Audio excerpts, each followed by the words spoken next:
And now, no, we are going to proceed sa ating last video na. Sorry, meron pa palang isa, which is of course the spot trading. Kasi syempre, probably some of you wants to hold their tokens, no? Parang holding lang, which is, guys, if you guys could remember, si Dads, may pinost yan. No, sana nakita niyo yung pinost si Dads last time, which is, meron siyang mga tokens na hawak. And if you guys want, no, to also do the same, no, di ba meron siyang ina-accumulate na tokens? Wait lang, hanapin ko lang. Wait lang. Hanapin natin, sabay-sabay. Ako lang naghahanap, dapat kasama kayo. So, spot, hindi yan. To. Kita nyo ito, diba? Nakalagay spot trading. That is spot trading wherein you hold your tokens. And ito yung mga hino-hold na token ni Dads. Mantra, MX, Secure, Elrender, Nauris, ICP, NMR, Ondo, Red, Near, Supra, Tau, FET, ETH, ARB, Link, Say, BTC, HBAR, Ondo. Dami. Now, paano naman yung sa Mexi? Diba? Paano siya sa Mexi? Sa Mexi, just go, you click, like, pwedeng itong more, hindi. Mexi, click nyo sa Mexi mismo, yung icon. Then, ito, spot. Ngayon sa spot, para din siyang, futures eh. Pero kasi dito, dalawa lang naman ang concept, limit and market. So guys, probably right now, alam nyo na yung concept ng limit.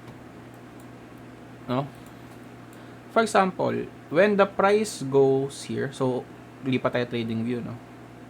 When the price goes sa area na to, gusto nyo bumili ng Bitcoin, let's say, edi, go.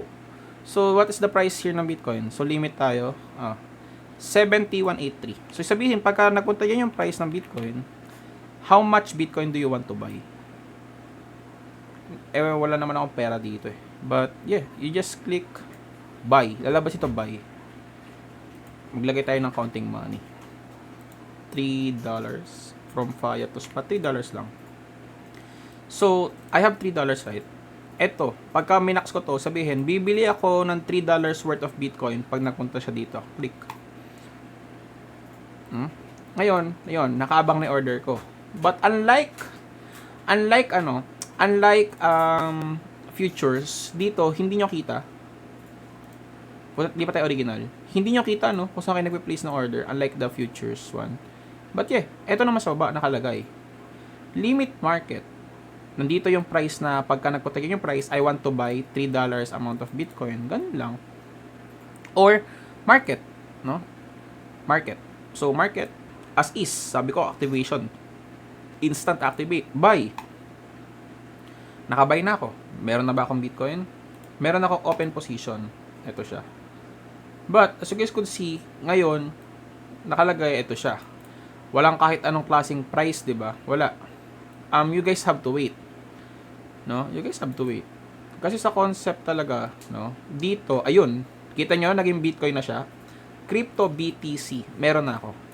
Ito yung PNL ko. Makikita ko magkano na yung kinita ko doon sa Bitcoin ko na yun. Diba?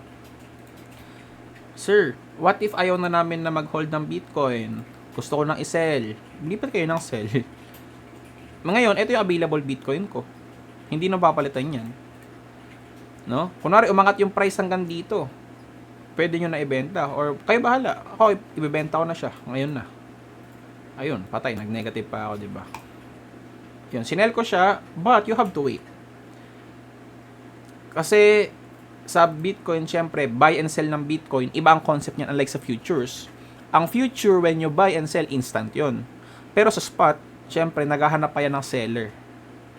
No? Naghahanap yan ng seller na para bang bibili ng Bitcoin na binibenta mo. Let's wait. No? So, ayun. Wait na natin yung price. Ganun lang siya. That is the most basic concept. Buy and sell. So, ganun yung siya ginagawa. Bibili kayo ng Bitcoin. Pagka nakabili na kayo, pag magbibenta kayo, makikita nyo siya. And ayun, nabenta ko na siya actually. Kasi nakita ko yung dollars ko eh. Bumalik na eh. Diba? Bumalik na yung dollars ko. And alam nyo guys, napakababa. Wala tang fee. Oh, wala akong napansin na fee. Diba? Naging 2.99 kasi nga, yung nilagay ko sa, yung nilagay ko doon is $3. Ngayon, probably, nung bumaba yung price, saka ako nakapag-out. Kaya siya nag-1. But, mapapansin nyo, walang fee, no? So, that's good pala sa kay Mexi.